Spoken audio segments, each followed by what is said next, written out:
Monsieur Rousselier, vous avez noté un contraste existant entre un régime politique qui s'appuie sur un modèle politico-militaire qui s'assume et pourtant une société qui n'a plus de relation personnelle avec le fait militaire. C'est ce que vous avez relevé.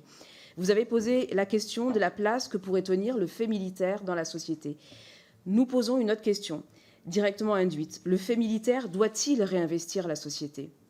Nous croyons avec conviction qu'il le faut, que ce pourrait être un des éléments forts pour recoudre la cohésion nationale particulièrement fragilisée ces dernières années, et notamment auprès des jeunes, chez qui la notion de citoyenneté a fait place à une forme d'individualisme. Le service national universel, notamment, est censé répondre à l'objectif de rapprocher les jeunes des principes de la République, de l'appartenance à une nation, des valeurs de l'engagement. Nous ne savons pas encore très précisément quel sera l'avenir de ce dispositif sociétal. Sera-t-il obligatoire ou pas ? Nous croyons également, comme vous l'avez dit, que l'apprentissage de la nation doit être renforcé dans les programmes scolaires, au collège, au lycée et évidemment dans le cursus supérieur.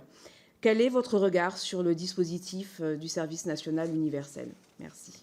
Investir notre société, j'ai évoqué une piste dans la conclusion.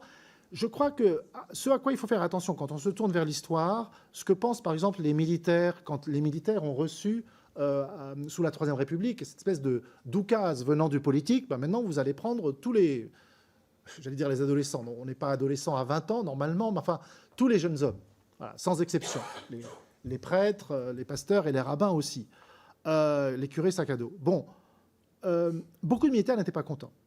Pourquoi ? Parce que effectivement, ils avaient l'impression de faire un nouveau job, un nouveau travail, une sorte de travail éducatif, et non pas de former pour certains des militaires ce qu'ils appelaient la vieille armée.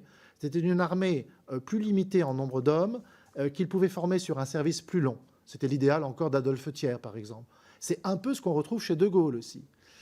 Donc, en réalité, les militaires, ils sont bien sûr partagés sur ce point, mais on peut retrouver dans l'histoire beaucoup de militaires qui ont rechigné à ce qu'on leur assigne un rôle sociétal, éducatif en quelque sorte, aller régler des problèmes que la société produit elle-même. Ils préfèrent faire leur job militaire un petit peu de manière limitative du terme. Hein, voilà. Donc il y a eu plusieurs fois ça dans l'histoire.